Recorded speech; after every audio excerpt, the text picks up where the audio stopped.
Join me on my journey as I explore wealth in all areas of life. I'm your host, Mindie, and this is the Lucrative Society.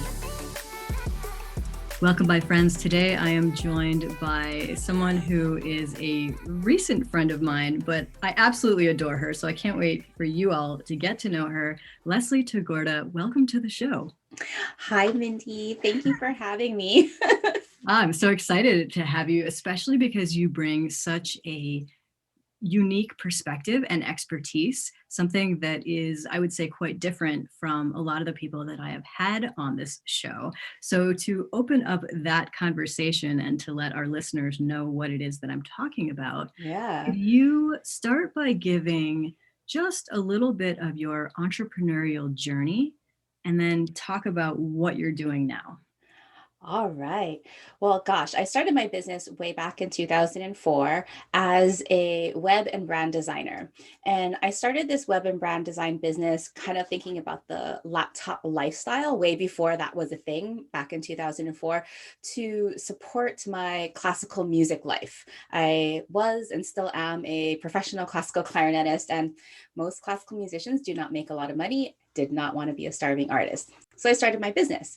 And from 2004 all the way to kind of 2018, so a good chunk of time, I was doing all the things, branding and design and learning about copywriting and doing all these things. But, ultimately, when you're doing any kind of branding for your business or trying to find your voice, you're ultimately just guessing. Right? Like, oh my gosh, should I choose this color? Is that the right color for me? Like, oh, who is exactly my ideal customer? And then through trial and error, you find your ideal customer, you find your sweet spot, or you experiment more, all of those things. But I have always been a closeted spiritual astrology junkie. And I was at that point where I'm like, I cannot stand doing more brands and designs. Like nobody's getting like really great, just so tired of guessing and comparing and copying. Like, have you ever felt like that? Just like in that cycle of comparison, and like just weighs you down, right? That's when I looked at my astrology chart and I was like, look at this. There's a branding framework right here. And I don't know what it was, that aha moment that I finally saw it, but it was literally in like 2 weeks, I had an entire new framework. And in 2 years, I had an entirely new business that was just so specific in the way I was getting results for people using their astrology chart to inform their business brand. And so that's what I do in a nutshell. I love it. I have been a client of yours. And here's what was so amazing to me in that experience. You and I didn't know each other prior to that meeting. And you were able to, just by looking at my chart, say, oh, how do you feel about this, and this? This is your best client. This is who you are. This is essentially how you best show up. And I was like, yes. It seemed so accurate and so on point just from a chart, which I look at a chart, it doesn't mean anything to me. I am not myself into, reading the charts and all of that. I think it looks like Chinese or whatever, some language I cannot read. Yeah. But you were able to just so succinctly tell me about myself, and then I can confirm that knowing me and knowing my business. So I absolutely love what you're doing. Can you tell me this, though? There will be some people who are listening to this show and they're like, astrology. Because I encourage a healthy skepticism. I myself am a skeptic until I experience something or until I understand something. And while I'm not talking about cynicism, because I think that's a different thing, with that healthy skepticism, what would you say to people who are like, yeah, right? Yeah, there's a couple of things that I would say to them. Of course, like I am not here to change anybody's minds. Those cynics can, just go do whatever they do. That's fine with me. But those people that are curious, like, how does astrology really work? There's two things. There's this idea that we are all living in this kind of universal golden mean where so above, so below. As you were sharing kind of some of the experiences that you have, seeing the interconnectedness of nature and spirituality and self, there is this reflection in the stars. And I do believe that our souls chose a certain time to be born, and we have this imprint that our solar system, that the planets around us have created. And then if you just look at it from this purely like your scientific mind of the seasons, Western astrology is based on the seasons. Like Aries season starts at the spring equinox. Capricorn season starts on the winter solstice. And these are astronomical, natural events. And if we start to look at astrology from this cyclical, seasonal point that, hey, we are all beings on this planet Earth, the trees, the tides are all affected by the moon. Why wouldn't we? And then it just takes it a level deeper about looking at our psychological analysis as portrayed by the symbols that I can see in your chart. And I wouldn't call myself like, I'm not a seer, I'm not a psychic, but I love science. I believe in the cross point between science and spirituality. And I've learned how to read a chart, just like I learned how to read music notation, and it gives me the energies that you get to play with in your life. I love that so much. And I think you and I are very much on that same track, is looking at all of the evidence, both scientific, spiritual, all the different things, even those that we can't necessarily define or explain. And that to me is just where it's really fun to play in that world. Yeah. Why, I'd like to live a life of cynicism, but to, live a life of questioning and like, okay, well, I'll believe it when I see it. It's like, yeah, try it.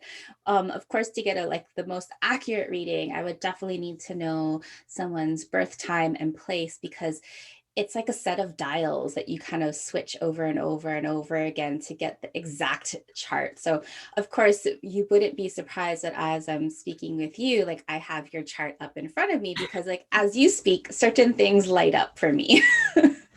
I'm just going to say this right now. Obviously, at the end, I'm going to ask you where everybody can learn more and to go hire you. But I want to say to our listeners, you should absolutely check out what Leslie is up to, because I learned things about myself that I didn't even know. For instance, you were the one that told me, Mindie, you were born on a new moon. And okay, fine, like whatever. That doesn't mean anything to me. But then you were telling me that more babies are born toward the full moon, which again, going back to that science, kind of makes sense. If you think about the moon, the way it controls the waves and the oceans, like bringing forth water and life. I don't know how that all works, but to then be born on a new moon, I was like, well, that's cool. Yeah.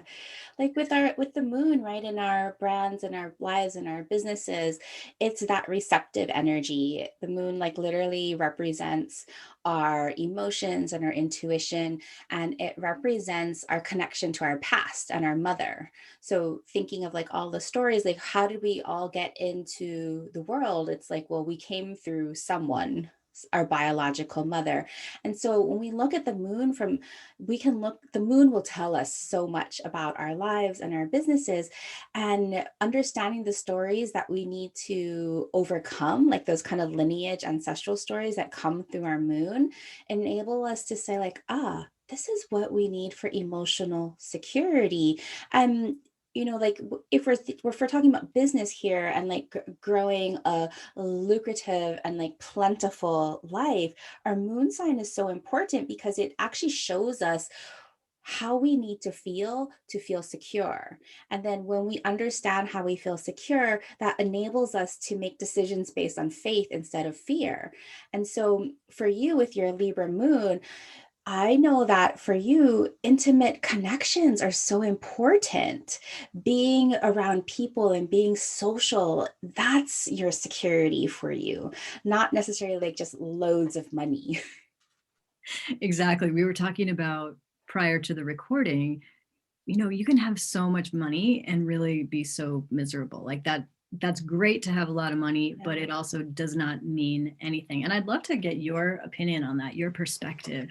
Mhm. How would you define wealth? Mm. Me personally? Personally, yeah, like not talking about me and my charts, like you personally. So that's why I'm always like looking back to people's charts, because it's like, because there's no one person alike. There's no one chart alike.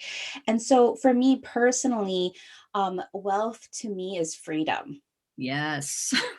Talk to me about that. Let's go further into that. Talk to me about freedom. What is that to you? Yeah, freedom to make my own choices, freedom to be with who I want to be, freedom to expand my mind, to use my body like in this place of mobility, to work whatever I want. Like I have a really hard time with authority figures. So Me anybody too. totally. Anybody trying to tell me what to do or when to do, I just can't do that. And so when I think about wealth, it's about having the resources to be able to be mobile and do whatever the heck I want to do. Was your very first work doing the branding and design work, or did you have jobs before that? Well, my first job was as a classical musician. That's so great. I love that. I love that. Yeah, in traditional classical musician, if there's many different ways that you can like be a musician. One, the most traditional way you think about is like being in an orchestra. And being in an orchestra is like being in the military or being in a very like tight corporate structure. Like there's always a hierarchy and you're always answering to someone. And without a doubt, I fucking hated it. Is it okay to swear? It's absolutely okay. Okay. Yeah, I totally agree because I mean, while I wasn't a musician, I was in a corporate Fortune 100 company and I Mm-mm. fucking hated it. Yeah. Like there's a lot of good parts to it. So it's not that we want to throw everything out, but the whole of it goes against our freedom seeking nature. And I think that almost any entrepreneur would say the same thing. Like that's why we got into the business. Exactly. And so thinking about my first job and, having to be on time and early and showing up. And this was back also in Hawaii, my first job in Hawaii, like outside of like retail kind of jobs when you're in high school and stuff, was playing with the Royal Hawaiian Band, which is this great historical organization. But I had to wear this like white muumuu and show up at like 9 o'clock in the morning to play the clarinet. And I have to like listen to the band director telling me what to do and all these people telling me what to do. And I was like, get me out of here. I couldn't quit fast enough. I totally get it. And I think that a lot of our listeners could resonate with that feeling of, just get me out of here. A lot of them maybe still are in regular jobs, but it's just that like urge, that desire for more and more freedom, which to me, I love. So I want to know more about you. I have a 4-part framework that I ask most of my guests. And what it does is it allows us as people listening to you to understand how you operate, how you get things done, what you've done in your life so that you've become as successful as you are. So it's based on an acronym called HERB. The H in HERB stands for habits. And I'd love to know, what are some of your habits, especially such a freedom seeker? Mhm. Do you have habits or daily rituals or whatever that may be? Or is it just more of a free form? Oh, such a good question. And I love the acronym HERB. Like I'm all for it. But anyway, um, so habits, yeah, for me, habits are rituals. And um, to me, habits give us those internal structures that allow us to be free. I find myself always telling a lot of my clients that to not be afraid of structure, to think of like a jasmine vine that's growing on a trellis. It needs something to climb so it can reach out further and be free. And so I have a lot of routines and habits that are just baked into my daily, weekly, monthly things. So every morning I'll either go for a walk or do yoga. Like I have to exercise that mobility part of me and just get some fresh air. I'm not a gym person. I need the fresh air, Me neither. right? And then even when I work, because I am a spiritual entrepreneur and I do practice what I preach and I love spirituality, I have I create this session, this kind of workspace where I call in my spirit guides of my business to help establish a foundation. I speak my intentions out to my spirit guides every time I start a new project or just start my work day. Like even right now, I'm in my session. And then of course on a monthly basis, I do my new moon rituals. On an annual basis, I live with my cosmic cycles and do my best to honor those cosmic cycles so that I can work in this like sustainable way and not burn out. So I want to ask you a little, I'm going to jump in with a question. We'll come back to the acronym. You Yeah. mentioned the new moon, and you have published books and lots of information on new moon ceremonies. Can you, I don't know if you can do this within a couple minutes, but could you talk about what what the symbolism is of a new moon and how specifically maybe entrepreneurs could utilize that time? Yes, That might be a huge 100%. question, but No, let's talk about the new moon because I feel like if every person started to really harness the phase of the new moon to like clear some space to set their intention of what they want in their lives and their business, like how much more effective would one be? So traditionally when we're mostly like an agricultural society and even farmers and people who are really into planting and the farmer's almanac will always show that the new moon phase, and the new moon phase is when the sun and the moon meet once every 28 and a half days in the sky.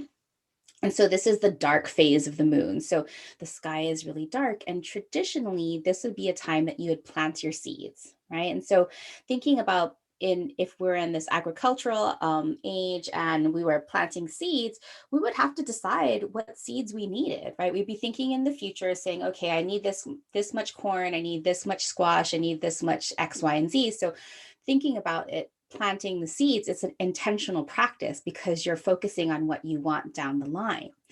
And so when we take that energy of the new moon and for those people who are questioning and skeptics, I remember I was teaching this new moon class once and this woman just like raised her hand. She's like, I don't believe in any of this. And I was like, okay. She goes, but you know, I've gotten burned because my husband and I, we love planting.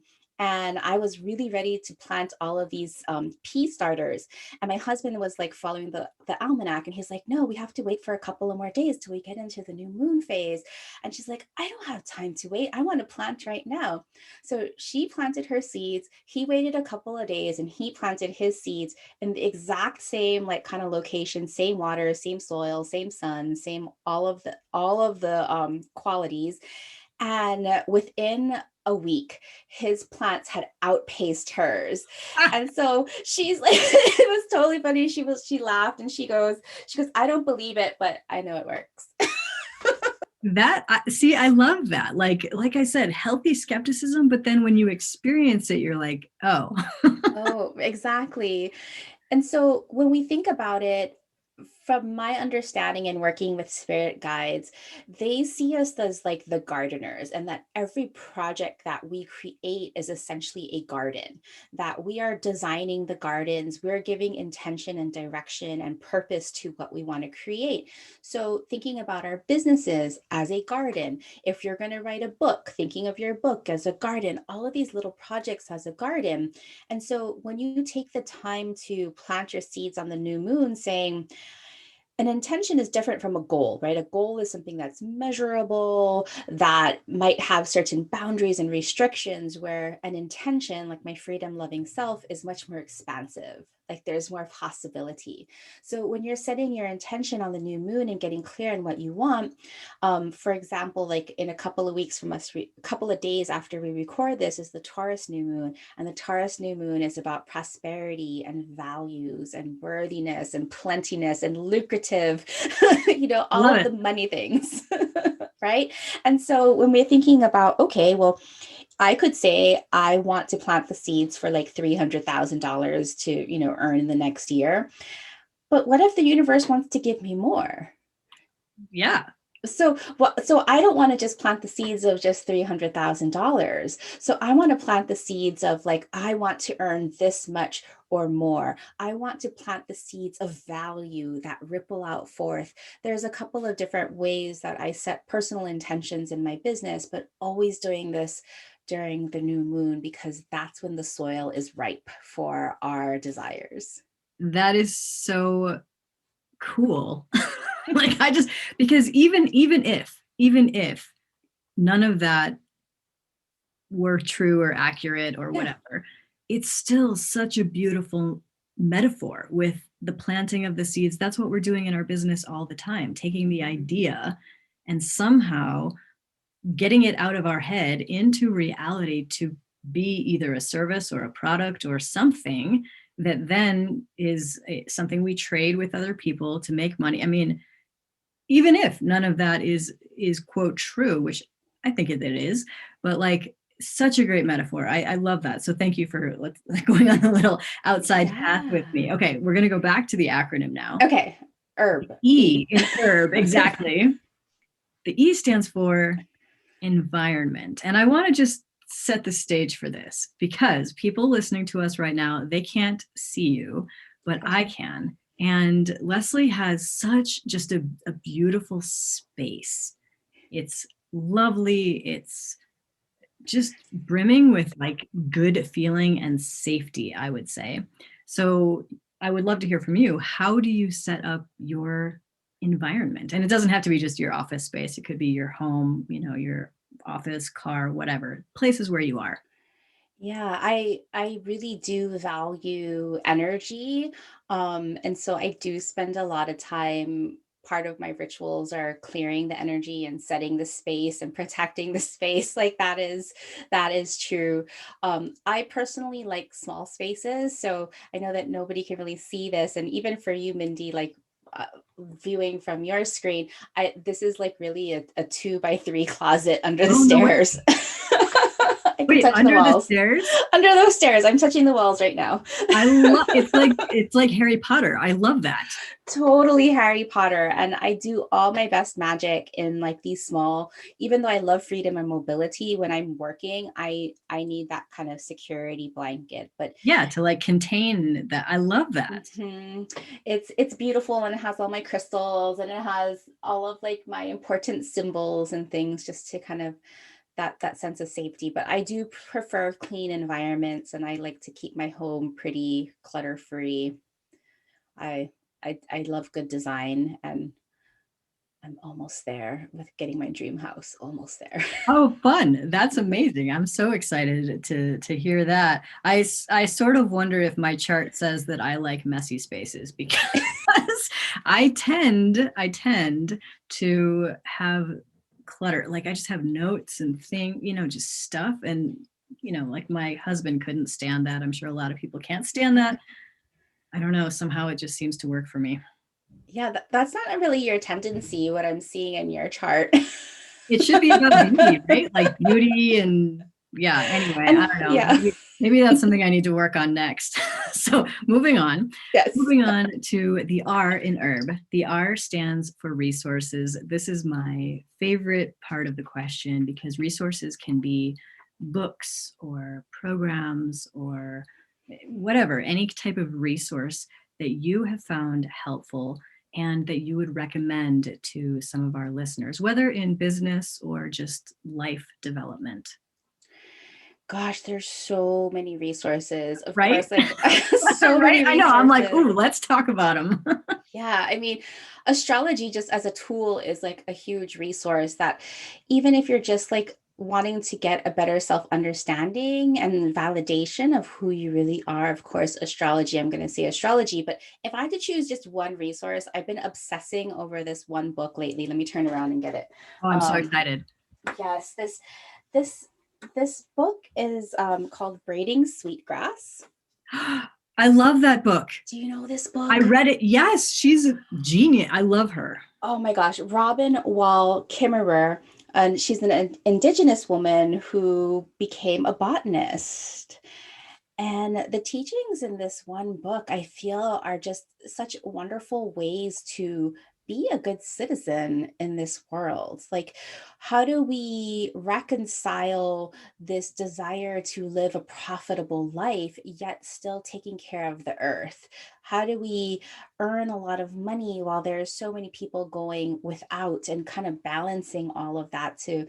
And I think one of the questions that she really impresses upon me is because she's an indigenous woman, and because most of us are non-indigenous to where we live, we are all weeds, so to say, just moving around. It's like, how do we become indigenous to a place and really establish roots?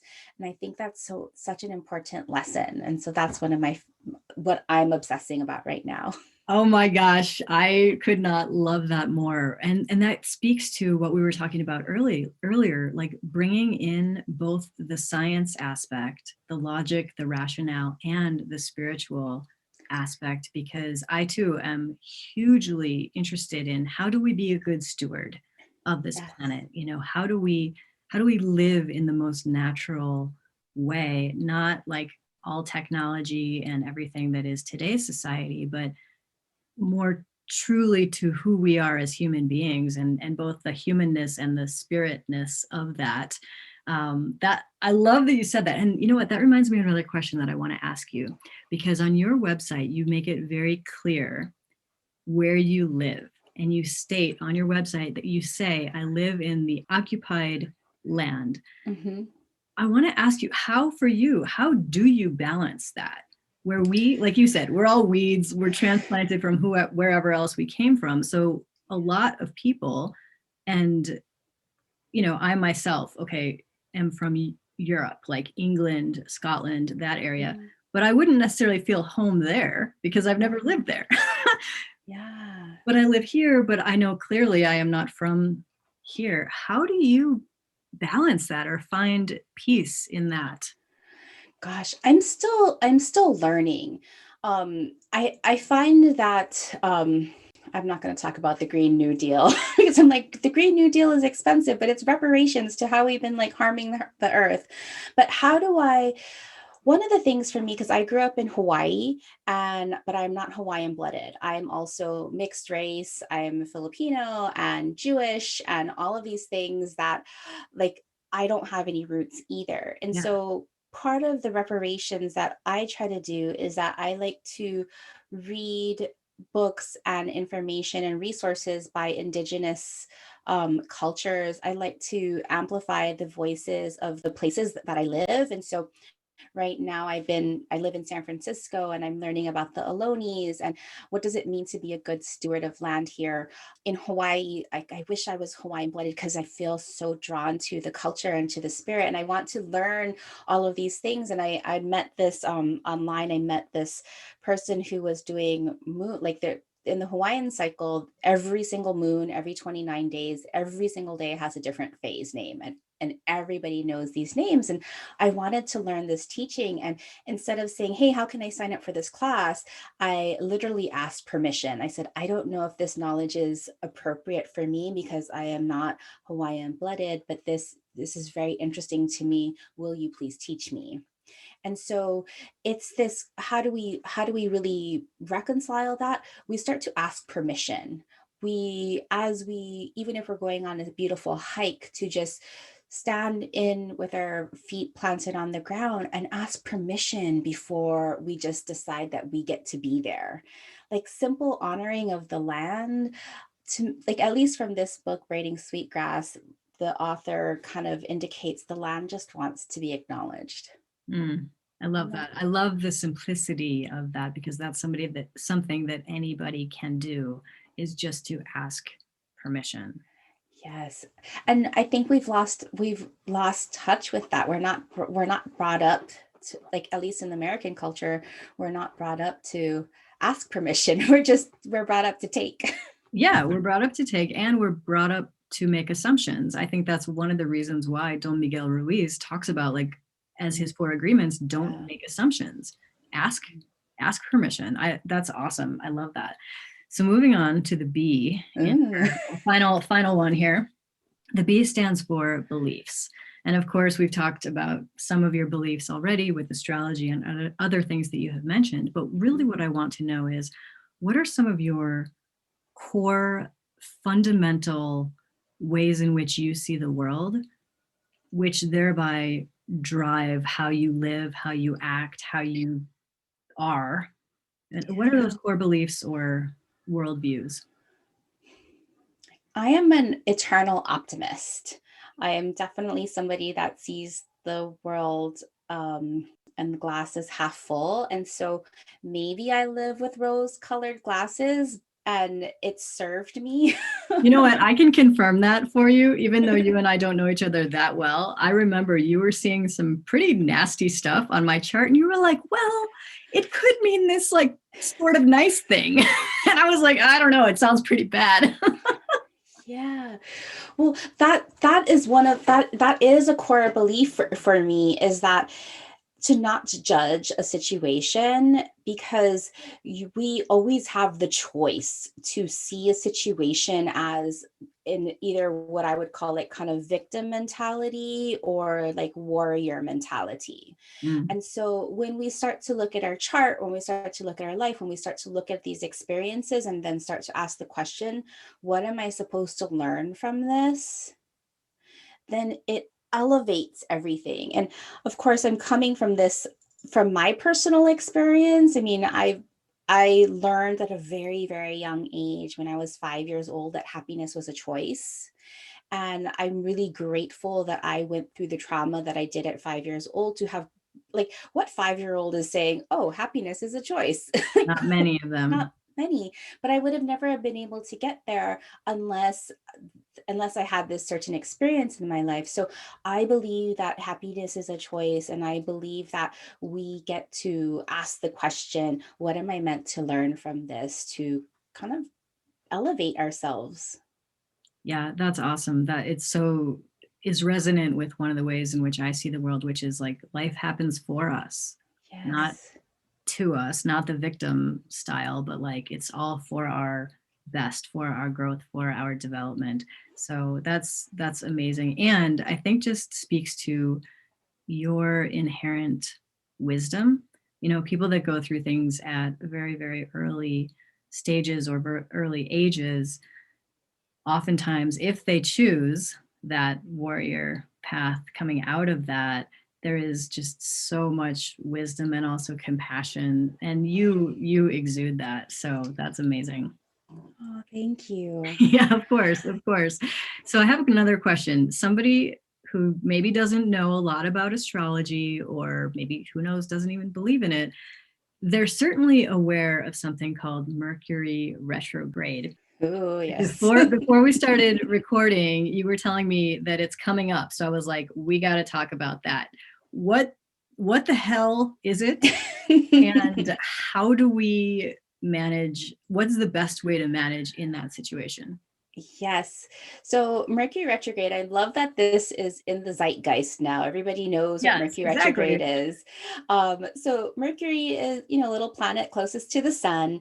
And because it travels around the sun so quickly, from our perspective on the earth, it looks like 3 times a year for like 20% of the year, Mercury will appear to go backwards in the sky. Obviously, it's not going backwards. It's just from our perspective on the earth, it looks like it's going backwards. And so what ends up happening is that Mercury is retracing this tiny little part of the sky. And in our lives and our businesses, Mercury represents our thought processes. It's like literally the way we perceive information, so the understanding, and the way we express information, so communications. And so when Mercury appears to be going backwards, communications and understanding go a little off the the normal Or path. maybe a lot. I don't know. Or maybe a lot. And so this Mercury retrograde that's happening starts on May 29th and it lasts for 3 weeks. And it's going to be in Mercury's home sign of Gemini. So this is going to be one of the more potent Mercury retrogrades that we've had in many, many, many years. Oh, great. Because, yeah. So, back up your things, make sure your cloud subscriptions are up. Try not to, you'll hear like the things like don't sign a contract, don't do this, don't do that. And the reason why people say don't sign a contract is because there might be things that you misread or misunderstood or left out.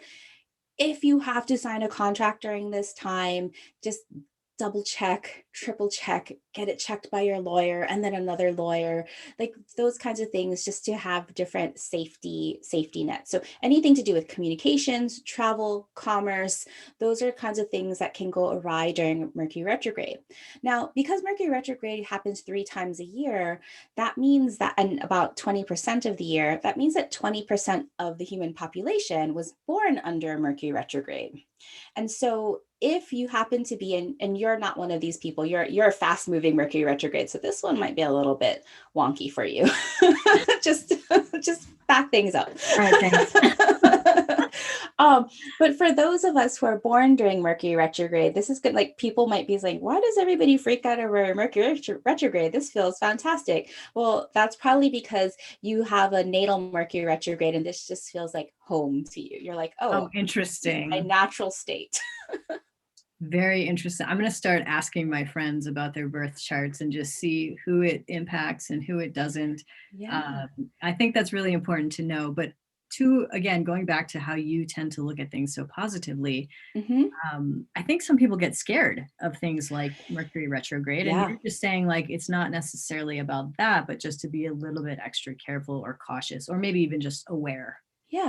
Well, if we start to look at the energy and if we're trying to rush around and do all these things and push, of course, Mercury retrograde is going to come and like slap us upside the face, right? But if we're like, oh, Mercury retrograde is a time to slow down, to reflect, redo, reorganize, all of those kind of things that, oh, this doing these activities in this energy now is actually harmonizing. You're working with the energy instead of against the energy. And that's how I like to look at these things that are, everybody's like, oh, this is such a hard, challenging aspect. It's like, well, it's only hard and challenging if you decide to work against the energy. But if you decide to work with it, like, oh, I'm going to redo my website content during this Mercury retrograde because now I'm getting clearer on what I'm supposed to be doing.